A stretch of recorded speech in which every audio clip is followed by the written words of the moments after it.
यो बनारसको गल्लीबाट हजुरलाई स्वागत छ। हामीहरू बनारस आइसकेका छौँ।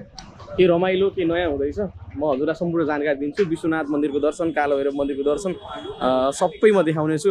सँगै हामीसँग गुरुहरू पनि हुनुहुन्छ अनि अझै एकजना भाइ पनि छन् पछाडि। ठिकै छ, अब हेरौँ त्यहाँ के हुन्छ कसो हुन्छ। म चाहिँ देखाउँछु है त यहाँबाट।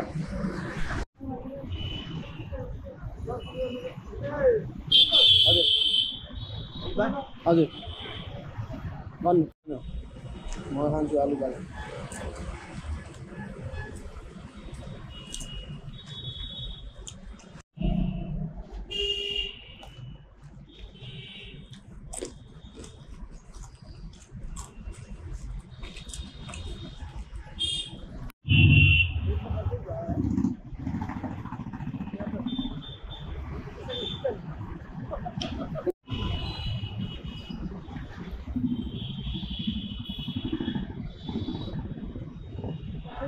उभिएर खाली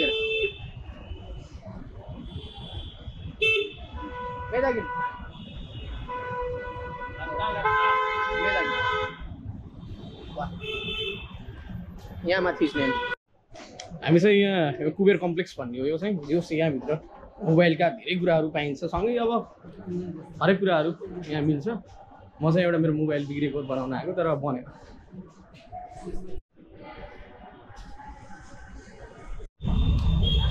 कस्तो राम्रो बाइक समाज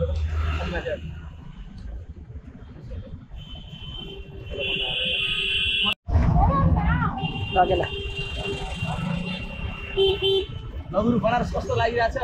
एकदम राम्रो रमाइलो लागिरहेछ। धेरै भिडभाडहरू अलि बढीको अवस्था छ। अनि पान यहाँको पान अलि चाख्न पाइसकेका छैन। पान त चाख्ने हो, तर सबैभन्दा यहाँ चाहिँ नि हेलमेट नलगाइकन हिँड्ने बानी।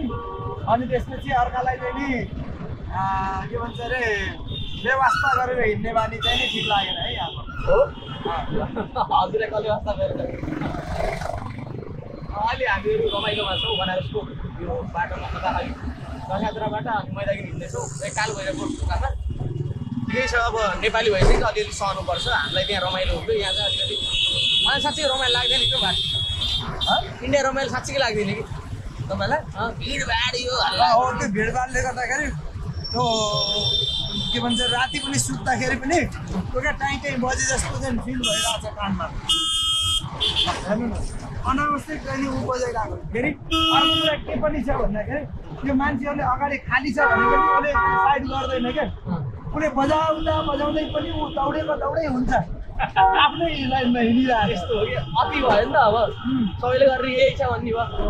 यसले साइड लगाएर चाहिँ हिँड्यो भने त यतातिरको मान्छेहरू निक्लिन पाउँथ्यो होइन, त्यो छैन कि यहाँ। अनि यहाँ 3 जना 4 जना नि गाडीमा हिँड्ने बाइकमा हेलमेट नलगाइकन, त्यो सिसा छैन है। के भन्छ अरे ट्राफिक नियम कति भाग्छु एउटा ट्राफिक नियमै छैन पनि। नियम त होला पालना छैन। यहाँ हुँदैन। साइड ग्लास एउटा छैन, एउटाको छैन।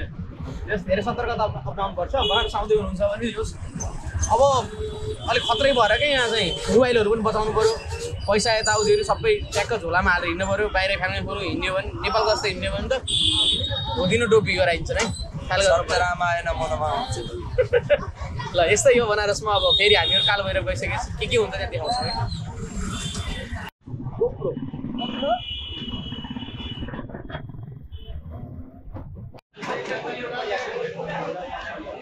कालभैरवं भजे कालभैरव बाबा।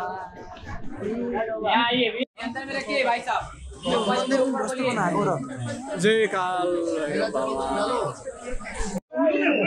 यहाँ दर्शन गरियो। तर यहाँको एउटा नराम्रो कुरा चाहिँ के छ भने मान्छेको चाहिँ भ्यालु छैन क्या। त्यो चाहिँ नराम्रो पक्ष। भिडभाड 5वटा गेटबाट एकतिर छिराइदिए कता कताबाट हुन्छ। अब जो पनि टिका लाउनु बसेको छ फेरि होइन, अनि कता बसेका छन्। कताडो हुन्छ, पैसै झार्न छ यिनीहरूलाई। ठिकै छ, यस्तो नेपालमा चाहिँ छैन। एकदम मजा छ होइन। यहाँ त मान्छेको न भ्यालु छ, न मान्छेको भ्यालु छ, केही नो भ्यालु अनि केही छैन यहाँ जस काल भैरव दर्शन भयो जय काल भैरव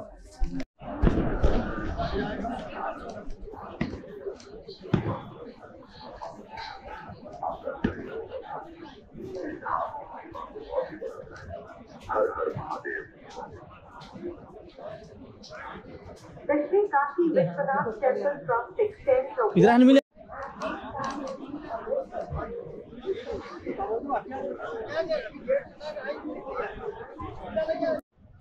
हामीहरु विश्वनाथको दर्शन र काल भैरवको दर्शन गरिसकेका छौँ जे होस् आज मेरो कृपाले गर्दा गुरुहरुले दर्शन गर्न पाउनु भयो सँगै भाइले पनि भाइको दा हराए